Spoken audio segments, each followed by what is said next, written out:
Bismillahirrahmanirrahim. Və salatu və salamu alə nəbiyyina Muhammedin və alə alihi və sahbihi və səlləm təsliman kəsiran ilə yevmiddin əməbad. Hər biriniz xoş gördük, qardaşlar. Allah Azza və Cəllə sizlərə bərəkət versin. Həqiqətən də Allahı zikr etmək ən böyük nemətlərdən biridir. Allahı zikr edəriksə, Allah Azza və Cəllə də bizi zikr edər, bizi xatırlayar.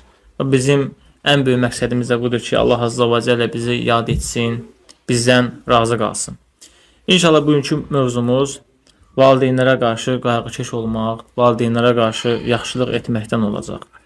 Çünki müsəlman tövhiddən sonra o zaman bədbəxt olur ki, valideynlərinin üzünə ağ olsun. Allah Azza və Cəllə Quran-ı Kərimdə İsa Aleyhisselamın dilindən buyurur ki, İsa deyir ki, və barran bi validəti və ləm yəcəlni cəbbəran şaqiyyə. Deyir, o Allah məni deyir, valideynimə qarşı qayğıkeş etdi və məni bədbəxtlardan etmədi. Yəni İsa Aleyhisselam deyir ki, Allah məni anama qarşı qayğıkeş etdi və məni bədbəxtlardan etmədi. Və alimlər deyirlər ki, insan valideynlərinə qarşı qayğıkeş olmasa, buna uququl valideyn deyirlər. Yəni valideynin üzünə ağ olmaq. Əgər valideynin üzünə ağ olarsansa, bədbəxt olarsan.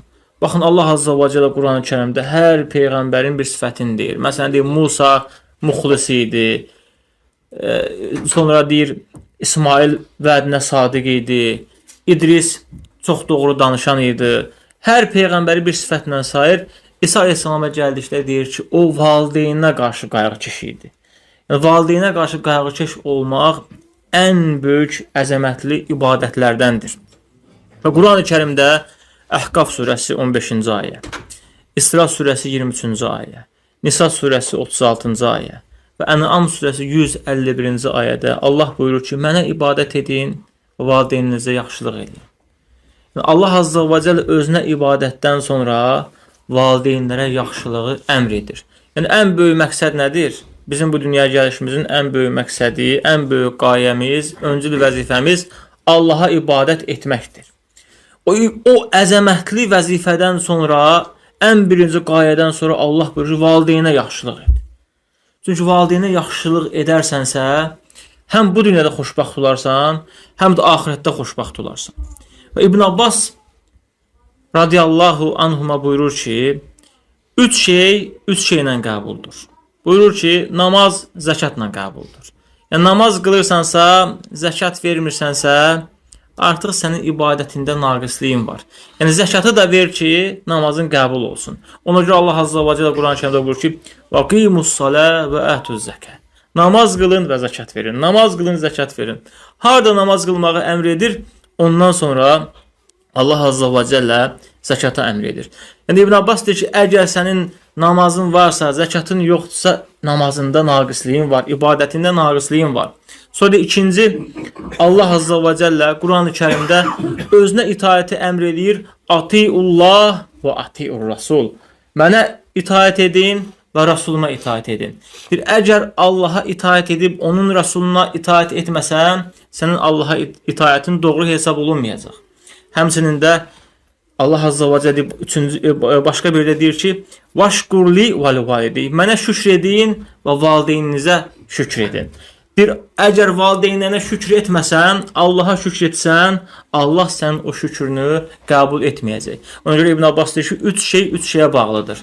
Birinci, namaz zəkata, Allaha itaət, Rasuluna itaət, Allaha şükür isə valideynlərə şükr etməyə bağlıdır. Yəni, valideynləri belə deyək, valideynlərə yaxşı davranmaq, onlara ihsan etmək, onlarla gözəl, belə deyək, onlara qayğı vermək, Allah Azza və Cəlləyə şükr etməkdir və Allah Azza və Cəllənin əmrini yerinə yetirməkdir. Yəni, eşidərsiniz, birrul valideyn. Birrul valideyn, yəni valideynə yaxşılıqdır. Birrul valideyn nədir? Birinci əziz qardaşlar, birrul valideyn, valideynlə gözəl söhbət etməkdir. Yəni, onunla həm söhbət olmaqdır. Biz elə bilir ki, bir il valideyn, yalnız valideyni evdə saxlamaq və onu yedizdirməkdir. Xeyr, bir il valideyn, valideynlə əyləşib onunla söhbət etmək, onun dərdi ilə dərdlənmək, onu hal-əhval tutmaq, onunla görüşmək, onu tez-tez ziyarət etmək. Yəni, valideynə yaxşılıq bir valideyn birinci valideynlə məşğul olmaqdır. Valideynlə həm söhbət olmaqdır. İkincisi, əziz qardaşlar, alimlər deyirlər ki, uququl valideyn isə valideynə qarşı yüksək səslə danışmaqdır. Valideynlə yüksək səslə danışırsansa, artıq sən uququl valideyn edirsən. Yəni, valideynin üzünə ağ olursan. Yəni, valideyn, hətta sahabələrdən biri deyir ki, bir dəfə anam məni çağırdı və deyir, mənim anama cavab verdim. Mənim səsim anamın səsindən uca oldu deyə İsmail övladından 3 qul azad etdim. Yəni, mənim səsim anamın səsindən uca olduğu üçün. Alimlər deyirlər ki, uququl valideynə, yəni valideynin üzünə ağ olmaqlardan biri valideynlə yüksək danışmaqdır. Yəni, yüksək səslə danışmaqdır. Və yaxud valideynə əl işarəsi eləməkdir. Saxla, sən bəsdir, düz danışmırsan. Yəni, əllə işarə eləməkdir. Və yaxud acıqlı danışmaqdır.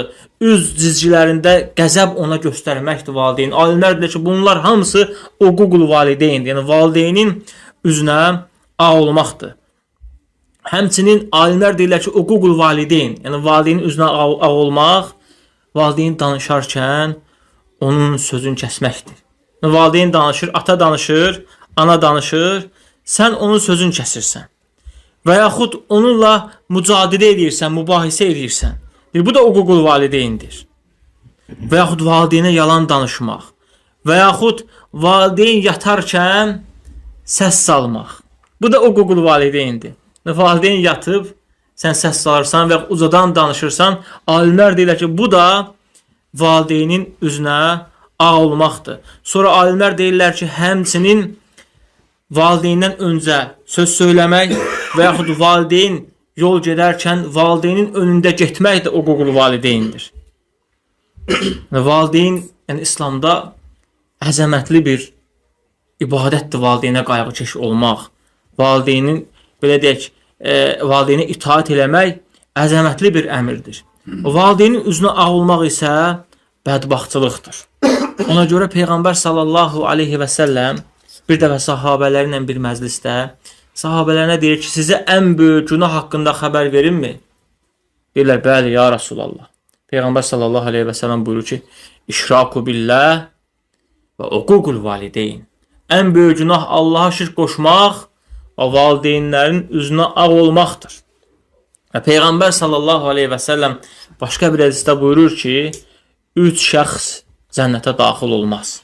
Başqa bir rivayətdə də 3 şəxsin üzünə Allah baxmaz. Deyirlər, ya Rasulallah, onlar kimdir? Deyirlər, valideynlərin üzünə ağ olanlar. Yəni, valideyn, bu sadaldıqlarımı valideynlərinə qarşı edənlər. Yəni, uca səslə danışmaq, qışqırmaq, onlara əziyyət vermək və yaxud onlarla mübahisə etmək və yaxud onlara yalan söyləmək.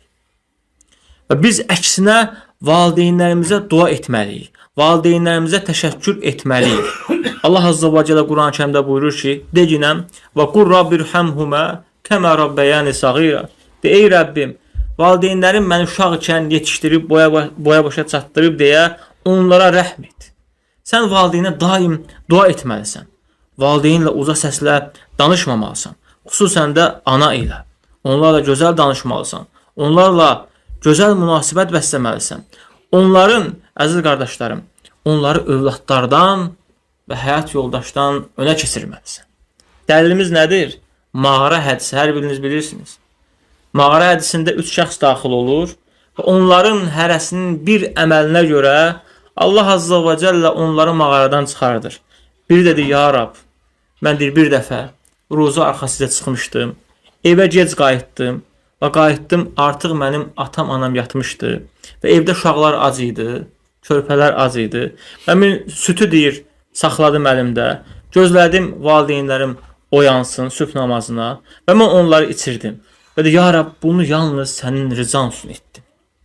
Uşaqları bir tərəfdə, həyat yoldaşı bir tərəfdə, ata-anasını gözləyib onları yedizdirir. Və de, ya Rab, bunu sənin rızan üçün etdim. Yəni, sənə görə etdim bunu. Yəni, valideynləri, alimlər deyirlər ki, həmçinin, valideynləri insan həyat yoldaşından, övladlardan önə keçirməlidir. Amma bu günlərdə isə əksinədir. Valideyn həyat yoldaşından sonra və ya uşaqlardan sonradır. Desə mənim ailəmdir. Mənim ailəmə qarışma və s. İkinci mərhələdədir valideyn. Bəzilərin ailələrində bəlkə də 5-ci, 6-cı, 7-ci dərəcədədir. Amma valideyn hər kəsdən öndə olmalıdır. Allah və Rasulundan sonra valideyn olmalıdır. Valideynə itayət, valideynə qayğı və onların daim ehtiram etmək, onları önə keçirməkdir. Bəzi qardaşlar həmçinin valideynə infaq etmək.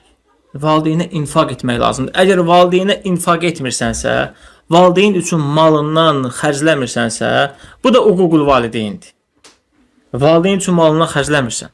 Hətta bir sahabə gəlir, deyir, ya Rasulallah, atam deyir, mənim malımdan xərclədi.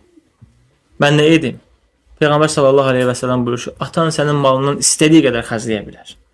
Atan sənin malından, mülkündən istədiyi qədər xərcləyə bilməz. Və görürsünüz, İslamda övlad ataya zəkat verə bilməz, anaya zəkat verə bilməz. Çünki onun onsuz da haqqıdır. Sənin nəyin varsa, elə atanındır sənin, ananındır. Sənin nə mülkün varsa, o sənin atan və ananındır. Çünki onlar sənin dünyaya gəliş səbəbindir. Sənin mövcud olmaq səbəbindir. Sənin belə deyək, sağlam olma səbəbindir. Normal həyat yaşayırsansa, tərbiyəli bir insansansa, əxlaqlı bir insansansa, keyfiyyətli bir insansansa, bunun səbəbi sənin atan və anandır. Atan və anan səni tərbiyə etməsəydi, sənə qayğı verməsəydi, səninlə gözəl davranmasaydı, səni oxuzdurmasaydı, sən avara olardın. Sən normal insan olmazdın. Ona görə əziz qardaşlarım, malımızdan Allah üçün xərcləməliyik. Həmçinin Allah Azza və Cəllə Quran-Kərimdə Bəqərə surəsinin 215-ci ayəsində buyurur ki: "Qul mə anfaqtum min xeyrin fəlivalideyni vəl-aqrabin." Allah buyurur ki, sizin xərclədiyiniz xeyir valideynlər və qohumlar üçündür. Nə xərcləyirsiniz malınızdan, mülkünüzdən? O valideynlər üçün xərcləyin, qohumlar üçün xərcləyin. Ehtiyac sahibləri üçün xərcləyin. Ona görə malımızdan əziz qardaşlarım, valideynlərimizə xərcləməliyik. Valideynlərimizə hədiyyələr almalıyıq. Məsələn, mən diqqət etmişəm, Ərəb ölkələrində orada yaşamışam, 7 ilə qədər, 8 ilə qədər orada yaşamışam. Ərəb ailəsi çox olur. Məsələn, 7 oğul, 8 oğul, 5 qız, yəni çox ailəli olurlar. Və uşaqlar, yəni belə deyək, uşaqlar deyək, 30-40 yaşında kişilər analarına gəlib dəyməmiş axşam evlərinə getməzdilər. İşdən gəldikdən sonra gedirdilər analarına dəyirdilər, sonra gedirdilər evlərinə. Hətta vallahi billahi, yəni analarının ayaqlarından öpürdülər. Rəbbimə and olsun. Anaların çox uca tuturlar. Məsələn, bizdə təkəbbürlükdür ananın ayağından öpmək, ananı yaxınlaşıb öpmək, qucaqlamaq, anacan demək. Sanki biz özümüzə yaraşdırmırıq belə şeyləri. Yəni, anamızı qucaqlayırıq. Qucaqlayırıq, əlhəmdülillah. Sadəcə bəzi şeylər var ki, yəni təkəbbürlü eləyirik həqiqətən də. Bu bizim xislətimizdənmidir? Yəni nəsə bizdə elə bir alınmır bu şey. Yəni yaxşı bir şey deyil bu həqiqətən. Yəni onlar həqiqətən də valideynlərin ayaqlarından öpürdülər. Hər gün anaların gəlib yoxlayırdılar və gedirdilər. Və anaları da belə deyək də çox gözəl yaşayırdı. Bütün övladlar vallahi billahi analarını aylıq maaşlarından pul ayırırlar ki, analarına versinlər. Ehtiyacı oldu, olmadı. Maaşımdan məsələn 15%, 20% anamındır və yaxud atamındır. Aparıb atasına, anasına təqdim edirdi. Orada məsələn görürük ki, məsələn Ərəb ölkələrində çox vaxt qadınlar, qoca qadınlar belə deyək, insanlara yardım edir. Çünki pul var, kimə xərcləyəcək, ehtiyac yox, hamıya xərcləyir. Qoca qadınlar. Bəlkə siz Məkkəyə gedəndə də görərsiniz. Haramda görürsünüz ki, qoca arvadlar pul xərcləyir. Saudlarda yəni ərəblər pul xərcləyir. O xidmətçiyə verir, bu xidmətçiyə verir. Çünki pul var, evdə sumkalarla pul var, övladları verib yığıb, yəni paylayır. Xeyir iş görür. Yəni həmçində valideynə pul vermək, onların pul olması faydalıdır və onların pul olması, maddi durumunun yaxşı olması onların hörmətli olmasına gətirib çıxarır. Nəvələrinin yanında, qohumlarının yanında, qonşularının yanında və maddiyyət bəzən həqiqətən faydalı olur və valideynlərə verərkən. Sonra əziz qardaşlar, uququl valideyn, valideynin üzünə ağ olmaq, səfərə gedərkən onlardan izin almamaqdır. Səfərə gedərkən əziz qardaşlar, onlardan izin almalıyıq. Harasa səfərə gedirsən, Gedirsən ümrəyə gedirsən və hansısa bir ölkəyə gedirsən, hansısa bir şəhərə gedirsən, get valideynlərindən izin al, izin istə. Yəni, İslamda əziz qardaşlar, ən böyük ibadətlərdən biri cihaddır. Allah yolunda vuruşmaqdır. Ən böyük ibadətlərdəndir. O döyüşə gedərkən belə valideyndən icazə almalısan. Bilirsiniz ki, bir sahabə gəldi, ya Rasulallah, mən də səninlə döyüşmək istəyirəm. Peyğəmbər sallallahu aleyhi və səlləm buyurur ki, sənin atanan varmı? Deyir, bəli, ya Rasulallah. Ged atananla cihad elə. Başqa bir rivayətdədir, ya Rasulallah, mən atanamın gözün yaşlı qoydum, onlar mənə icazə vermədilər. Peyğəmbər sallallahu aleyhi və səlləm buyurur ki, qayıt ata və ananın yanına. Qayıt onların qəlbinə sevinç daxil elə. Onlar da məşğul ol. Bu sənin üçün cihad olar. Yəni, ibadətdə belə, ibadətə gedirsən, ibadət eləməyə, onda belə valideyndən icazə almalısan. Bugünkü gündə baxırıq, valideyn icazə, belə bir şey unudulub. Bu sünnədir, əziz qardaşlar, bu sünnədir. Bizim adət ənədə bu şeylər olub. Keçmişin kişiləri, yəni belə şeylərə diqqət ediblər. Amma indi belə şeylərə diqqət edən yoxdur. Amma deyirsən, ay ana, mən harasa gedirəm, səfərə gedirəm. İcazə verirsənmi? Səndən icazə alıram. Gör, o valideyn nə qədər xoş olar. Nə qədər o valideyn fərəh duyar. Nə qədər sevinər. Oğlusan. Hardasın ay burada? Deyirsən, məsələn, Qəbələdiyəm və yaxud deyirsən, Gəncədiyəm. Nə vaxt getmişsən, xəbərim yoxdur. Yəni, pis olur biraz. Yəni, icazə almayıb getmək biraz pis olur. Çünki sən, aleyküm salam, sən hər zaman, belə deyək, 18-20 yaşına qədər ondan icazə almışsan. 20 yaşından sonra isə icazəni tərk edirsən. Tərk eləmə. Valideyn həqiqətən, yəni pis olur. Sənə deməsə də pis olur, kövrəlir, sıxılır. Sən ondan hər zaman icazə al. Valideyndən icazə istə, izin istə. İzin versə et, izin verməsə etmə. Bunu biz Allah üçün edirik. Onların qayğısına qalmaq həqiqətən də böyük bir nemətdir. Yəni onların xidmətində olmaq böyük bir nemətdir. Baxın, Peyğəmbər sallallahu aleyhi və səlləmin sahabələri valideynləri öləndə ağlayırdılar. Soruşurdular, ya Rasulallah. Yəni, daha doğrusu ağlayırdılar. Soruşurdular ki, sahabələri nə üçün ağlayırsınız? Çünki deyir, valideynlər cənnətdə iki qapıdır. Bir qapı ata üçündür, bir qapı da ana üçündür. Deyir, bir qapı cənnətdə mənim üçün bağlandı. Mən o qapı üçün deyir, ağlayıram deyir. Cənnətin bir qapısı mənim üzümə deyir, bağlandı artıq. Və əziz qardaşlar, Peyğəmbər sallallahu aleyhi və səlləm bir hədisdə buyurur ki, burnu yerlə sürünsün. Bizim dildə başı yerə batsın, başı yerə batsın, başı yerə batsın. Valideynlərinin yanında olub cənnətə daxil olmuyor. Sənin iki valideynin var və sən cənnətə daxil olmursan. Peyğəmbər sallallahu aleyhi və səlləm buyurur ki, belə insanın başı yerə batsın. Burnu yerlə sürünsün. Niyə burnu yerlə sürünsün? Burnu yerinə sürünmək, indi nə olar burnu yerinə sürünür, üzü yerinə sürünür.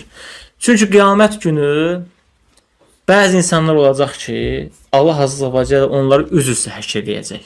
Yəni, üzü sürünə-sürünə, üzləri yerdə olacaq, ayaqları göydə. Üz üstə sürünə-sürünə onları həşr edəcək. Allah sallallahu aleyhi və səlləm deyir ki, yəni, onlar o duruma qalsın. Üzləri yerlə sürünsün, bədbaxt olsunlar. Əgər valideynləri yanında olub cənnətə daxil olmursa, bugünkü gündə Allah akbar, valideynlə küsürlər, valideynlə aylarla danışmırlar. Baxdıqda aralarında yəni yüngül məsələlərdir, dünyavi məsələlərdir. Heç şəri məsələlər deyil ha. Yəni valideyn Allahın düşməni deyil, peyğəmbərin düşməni deyil, din düşməni deyil. Sadəcə dünyavi məsələlərdə problemlər var deyə valideynlə əlaqəni kəsmisən. Vallahi bədbaxt olarsan. Bax, bayaq dediyimiz kimi Allah azza və cəllə Quran-Kərimdə İsa əleyhissalamın dilinə deyir ki, Rəbbim məni valideynimə qarşı qayğıkeş etdi və bədbaxtlardan etmədi. Barran bi validəti və ləm yec'alni cəbbaran şaqiyyə. O məni valideynimə qarşı qayğıkeş etdi və məni bədbaxt etmədi. Valideynə qarşı vallahi billahi üzü ağlıq eləyərsənsə, valideynin üzünə ağ olarsansa, bu dünyada da bədbaxt olassan, ahirətdə də bədbaxt olassan. O Peyğəmbər sallallahu aleyhi və səlləm o şəxslərə bəddua eləyib. Valideyni yanında olmayıb cənnətə daxil olmayana bəddua eləyib. Yəni siz Peyğəmbər sallallahu aleyhi və səlləmin dualarını elə belə sanmayın. Onun duaları müstəcəbdir. Vallahi nə dua edib Allah azza və cəllə onun duasını qəbul edib. Və əgər sənin yanında valideynlərin varsa, və sən onların üzünə ağsansa, qeyd etdiklərimizi onlara etmirsənsə, deməli sən valideynə qarşı üzü ağ olursan. Valideynə qarşı, əziz qardaşlarım, gözəl davranmaq lazımdır. Onların qayğısında dayanmaq lazımdır. Çünki valideynə qarşı qayğıkeş olmaq ən yaxşı əməldir. Abdullah ibn Məsud deyir ki, mən Peyğəmbər sallallahu aleyhi və səlləmdən ən yaxşı əməl haqqında sorğu etdim. Ya Rasulullah, ən yaxşı əməl hansıdır? Peyğəmbər sallallahu aleyhi və səlləm buyurdu ki, əs-salatu alə vaktihə. Ən yaxşı əməl namazı vaxtında qılmaqdır. Dedim, sonra ya Rasulullah, Peyğəmbər sallallahu aleyhi və səlləm buyurdu ki, birril valideyn. Valideynə qarşı gözəl davranmaq. Valideynə qarşı yaxşılıq etmək. Valideynə qarşı yaxşılıq etmək Allah yolunda cihaddan da öndədir. Təsəvvür edirsiniz. Allahın yolunda cihaddan da üstündür. Valideynə qarşı yaxşılıq etmək. Hətta rivayətlərin birində gəlir ki, bir tabein deyir, Əbu Hureyra anası öləndən sonra həcc etdi. Anası öləndən sonra həcc etdi. Anası sağ olarkən deyir, həcc etmədi. Deyir, mən gedərəm, anam tək qalar, bunun qayğısına kim qalar? Yəni, çünki o vaxt həccə getmək ən azı bir ay yarım, 40 gün, 45 gün vaxt sərf olunurdu. Tabeinlərdən biri deyir ki, Əbu Hureyra həcc etmədi. Valideyni dünyasını dəyişdikdən sonra həcc etdi. Yəni, onlar valideynə qarşı qayğıkeş olmağı, yəni bir yol valideyn nədir onu anlayırdılar, başa düşürdülər. Və o Google valideyn nədir? Valideynin üzünə ağ olmaq nədir? Onu da anlayırdılar, onu da başa düşürdülər. Və bugünkü gündə əksər insanların, tövhid əhlinin bədbəxt olmasının, ailəsində problemlər olmasının və yaxud kasıb olmasının əsas səbəblərdən biri valideynin üzünə ağ olmaqdır. Çünki hələ biz bir yol valideyn nədir bilmirik. Valideynin üzünə ağ olmaq nədir bilmirik. Bunu öyrənməmişik və bunu tətbiq eləmirik deyə problemlərimiz olur. Yəni belə deyək, sualdan görürük, soruşurlar, şahiddən görürük ki, nə qədər müsəlmanlar var ki, valideynlərindən küsüblər, valideynlərindən üç çevirirlər. Əlbəttə ki, qardaş, sən bədbəxt olarsan. Sənin ailəndə də xoşbəxtçılıq olmayacaq və övladlarının da bəhrəsini görməyəcəksən. Mümkün deyil görəsən. Çünki sən valideynə necə olacaqsansa, övladların da zaman gəlib, sən valideynə necə olursansa, elə olacaqsan.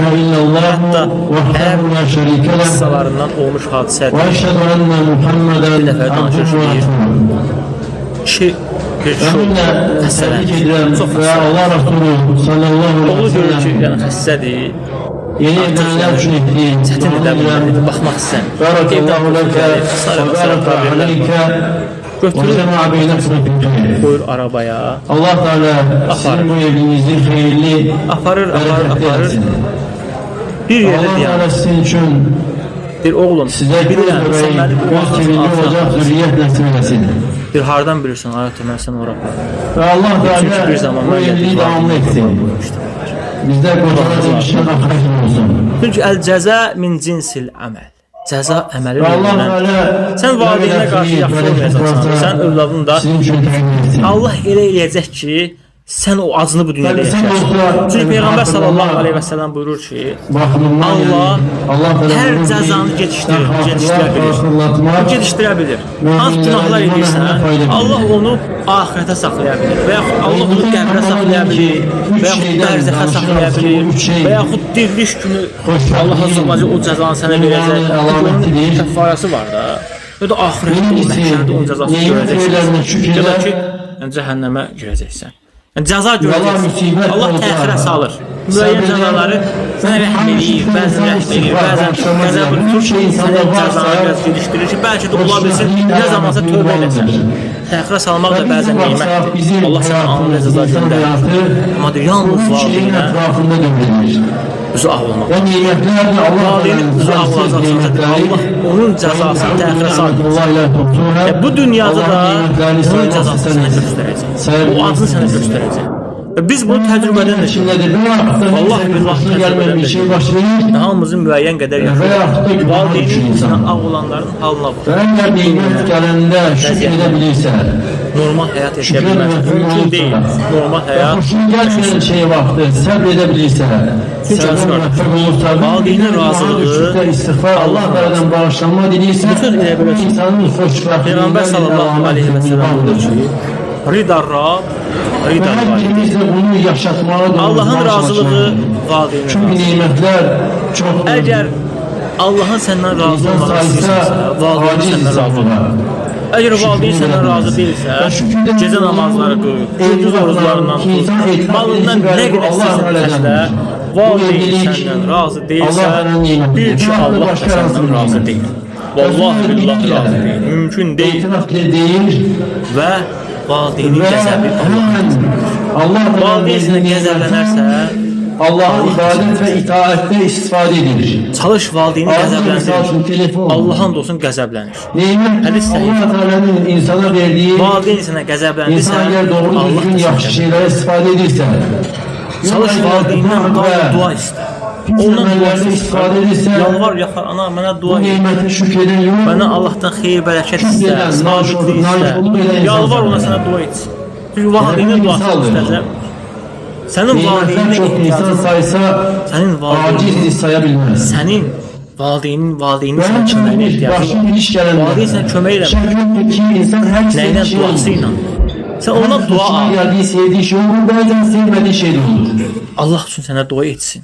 Ve bu Allah'tan sevmediği, bağışlanma hoşuna dilesin. gelmediği şey onda sabrin ve Valideyn fır Allah azza olursa, və cəl onların Səbrin hər qəlbini üçün. əzəmətli tutub. hem Ona ibadette sabir, günahlara Əzəmətlidir karşı də. sabir, həmçinin hoşuna gelmeyen bir şey olanda, Bizə ki, qədərdə bir şey daha baş sonrasında verirsə, keçir. sabredilsə, Musa və Harun gəlir insan onun yanına. sabretmiş Musa deyir insan ki, sayılır. Qalə fəmən rabbukuma ya Musa. Ey Rəbbi, ey deyir Musa. Hoşuna gelen şey olanda Sizin yoldaşı Rəbbiniz yaxşı kimdir? yemek pişirəndə təşəkkür ki, mənim edir. Rəbbim hər şeyə öz Eline gel, qismini sözünü verən, təqdir edirsə, aləmlər onda Rəbbi olan Allahdır. səbr Hər şey edən və Allah Teala nimətini şükür insanı edən yaradan, sayılır. ona sifət verən, göz Və verən, ailən qaş insan, verən, ağız verən, yeni burun ailə verən, deyir. orqanlar verən və bütün Özünü heyvanları çəkir. yaradıb onlara şəkil verən.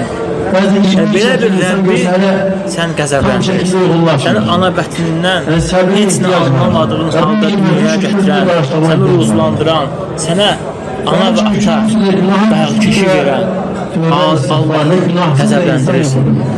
Valideyni Kimsə qəzəbləndirir. yenməz ki, mən Ancaq valideyni qəzəbləndirmək əziz qardaşlarım olmaz. Qadağan Allahın qəzəbinə duçar olmaq və cənnətə daxil olmamaq. Peyğəmbər sallallahu aleyhi və səlləm buyurur ki, nə günahım var ki? Buxarıda Amma iki bu sənət fikirləşəndə görsən, valideynin üzünə günahlar ağlayan var. cənnətə daxil. Müalicəsi də tövbə, istiğfar, Allah Teala'dan Cənnətə daxil olmaz. olmaq Varsa insan mümkün deyil daxil olmaq. xoşbəxtliyin açarları Alimlər İmam Nəvavi deyir ki, alimlər ittifaq ediblər ki, Olsun gəlməyən şeydə səbir bir və günahda valideyn tövbə istiğfar. valideynə yaxşılıq Və etmək insan da fərzdir. iki şeylə Bir qarşılaşır. ənlə bir vəl valideyn fardun Və hər iki halında Allah'a qullarsa fərzdir. rahat vaxtda Valideynin üzünə ağlamaq minət təbəi. Elhamdülillah demək rahat. Bizəlikə bir icma. Amma Bu kim icma, yemək olmadığı, icma. yemək gecikdiklərini vaxtda başqa misallar Qəti çəkiyorlar. dəlildir ki, valideynin üzünə ağlamaq Allah'ın qulursa zina Allah etmək kimi. Teala'nın Zinadan da sevdiği, razı qaldığı nədirsə onu edirsə, şərab içməkdən də böyükdür. insan xoşbəxtliyin Və digərlərindən də böyükdür. Çünki Peyğəmbər sallallahu aleyhi və səlləm nə buyurur? Sizə ən böyük xoşuna gəldiyi xəbər vermişdir. Bəli, ya Rasulullah, Allah şirk qoşmaq, onda bu ayədən və ən böyük əmr nədir? Allah azza və cəllə buyurur ki, mənə ibadət edin və valideynizi yaxşıdın. Ən böyük, əzəmətli əmr Allaha ibadət etməkdə deyil. Sonra isə Allah valideyni yaxşılıq edir. Sonra bu tərəfdə ən böyük günah xoşu olur. İkinci isə əgər Allah'ın qulluğu, Allah Teala'nın razılığı nədədir? yəni həlak edici günah. Teala'nın razı İnsan qaldığı həlak nədir? edir. Onu edin. Yəni insan İstər sevgi, istər Onun sevgi əziz qardaşlar. Əgər Valideynin hər halda bizə Allah'ın qarşı qulu varsa, olsa, Allah Teala'nın Allah kömək və Allah yardımı var. Allah Allah'ın bizim yardımı. halımızı islah edir. Allah azza və cəllə bizi müvəffəq Ancaq edər ki, sevdiyi, xoşuna ibadətlərimizi gəldiyi də şeylərdə gözəl şəkildə yerinə yetirir. Allah Teala'nın razı qaldığı Allah şeyləri bizim axtarır. bəslətimizi açar, Sevmədiği şey qəlbimizi ondaysa, açar. nəfsinə uyğun əməl edirsə, Allah Azze ve Celle bizi qəzəbini qəbul qəflətdən əməl orada, edirsə, onda biz Allah'ın qəflətdəyik. qulu Həqiqətən biz olduğu naqis qəflətdəyik. olur. Və Yəni bizim bizim belə Allah deyək, Teala'nın kömək yardımı da insana. Nə qədər biz qəflətdəyik, nə qədər birimiz daha çox qəflətdədir, yox biri az qəflətdədir, onun ibadətinə bağlıdır. Allah'ın istəyən ki, Onun Allahla münasibətinə bağlıdır.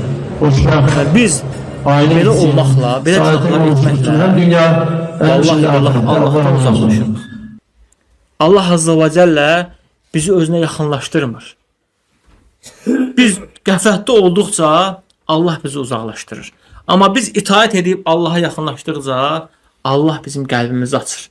Allahı görürmüş kimi ibadət edirsən. İtaətdən sonra vallahi billahi qəlb genişliyi olur, və rahatlıq olur və sevinc olur, xoşbəxt olursan. Amma günahlardan sonra hər biriniz bilirsiniz ki, vallahi billahi qəlb sıxılır və insanın belə deyək, güzaranı olmur. Rahat ola bilmir. Nə edirsən et, rahatlıq tapa bilmirsən və bu mümkün deyil. Ona görə əziz qardaşlarım, valideynimizə qarşı qayğıkeş olmalıyıq, onlara diqqət etməliyik. Birrul valideyn nədir? Onu öyrənməliyik və uququl valideyn nədir? Yəni valideynin üzünə ağ olmaq nədir? Onları bilməliyik. Necə ki, kişinin qadın üzərində onun haqqları var, məsələn 10 haqqı var. Qadının kişi üzərində onun haqqı var, məsələn 7-8 haqqı var. Bunları bilirsən, öyrənmisən. Amma valideynin haqqını da öyrənməlisən. Birrul valideyn nədir? Öyrən, yaz. Bax, çünki əzəmətli əmrdir. Və valideynin üzünə ağ olmaq nədir? Yaz, bax və onları həyatında tətbiq elə. Vallahi gör necə xoşbəxt olursan. Necə güzaranın düzəlir, ruzun artır və ömrün çoxalır. Valideyni həqiqətən də yaxşılıq etmək insanın ömrün uzadır. Və Peyğəmbər sallallahu aleyhi və səlləm buyurur ki, sizdən kim qohumluq əlaqələrini uzadarsa, yaxşılaşdırarsa, Allah onun ömrünü uzadar. Ən yaxın qohum da kimdir bizə? Anamız və atamız. Atamıza qarşı yaxşı olağın. Allah da bizim ömrümüzü uzatsın və ruzumuzu bol eləsin. Bu qədər əziz qardaşlar. Allah bilir istifadələrini etsin. Subhanallah, həmdik, əşhədü ən la ilahə illə əntə, əstəğfiruka və etûbü ileyk.